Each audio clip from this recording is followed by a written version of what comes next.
Aujourd'hui, on est dans la réserve faunique d'Achap-Mouchouane en début de saison. Puis, notre mission maintenant, c'est de prendre un beau brochet en surface. Moi, ce que je privilégie puis ce qui me fait le plus triper, c'est de pêcher avec des petites grenouilles comme ça ou des imitations de canards en surface. Parce qu'on peut voir toute l'action. C'est super important aussi lorsqu'on pêche le brochet de se mettre des bas de ligne en acier. Parce qu'un brochet, ça a beaucoup de dents très affûtées. Donc, si vous ne mettez pas de bas de ligne, ben de un, c'est pas très éthique pour le poisson parce que souvent, ils vont prendre le leurre, casser la ligne, puis se retrouver avec ça, pris avec ça dans le fond de la gorge ou de la bouche. Puis aussi, là, sur ma canne, j'ai du fil tressé. Après ça, j'ai un bas de ligne en fluorocarbone de bonne taille. Là. Ce qui me permet que lorsque je vais faire mon lancer, eh bien, mon leurre ne va pas se prendre dans ma ligne. Parce que le fil tressé, c'est un fil qui n'a pas beaucoup de corps, qui ne se tient pas bien de lui-même. Donc, souvent, il va avoir tendance à se mêler plus souvent.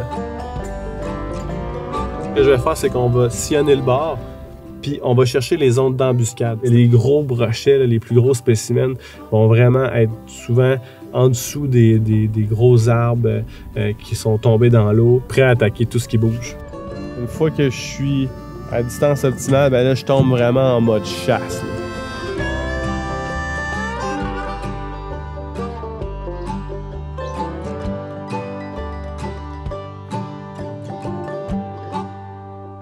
Une affaire aussi qui est super importante de garder en tête, peu importe le leurre avec lequel vous pêchez, il faut toujours que vous mettiez dans la tête d'avoir la présentation la plus naturelle possible. Donc là, je pêche une imitation de grenouille, donc j'essaie de me mettre dans la peau que moi, je suis une grenouille.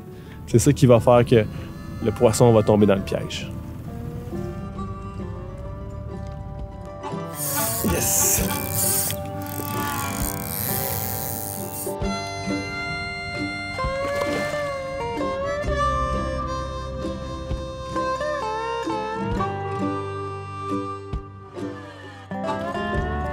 Là, ce qu'on va essayer de faire, c'est encore une petite imitation de grenouille, mais avec une tête creuse. Donc, quand je vais lancer, je vais donner des coups avec ma soie. Je vais stripper rapidement en donnant des coups saccadés qui vont faire beaucoup de turbulence à la surface de l'eau. Puis ça, souvent, ça va faire la différence là, pour attirer les gros brochets.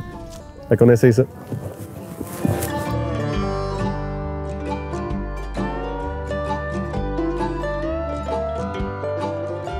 Dernier petit truc. Lorsque vous pêchez, OK, c'est super important, que ce soit au lancer léger ou à la mouche, de garder votre canne basse. Moi, j'aime garder le bout de ma canne quasiment à 2-3 pouces de la surface de l'eau, maximum 2 pieds, parce que c'est ce qui va faire que vous allez avoir le plus d'amplitude pour ferrer de façon efficace le poisson. Donc, en résumé, pour maximiser vos chances de prendre des gros brochets, il faut travailler en équipe et essayer différentes techniques, mais aussi pêcher de la façon dans laquelle vous avez le plus confiance, parce que c'est avec cette technique-là que vous allez pêcher avec le plus de conviction et de rigueur. Sur ce, bonne pêche!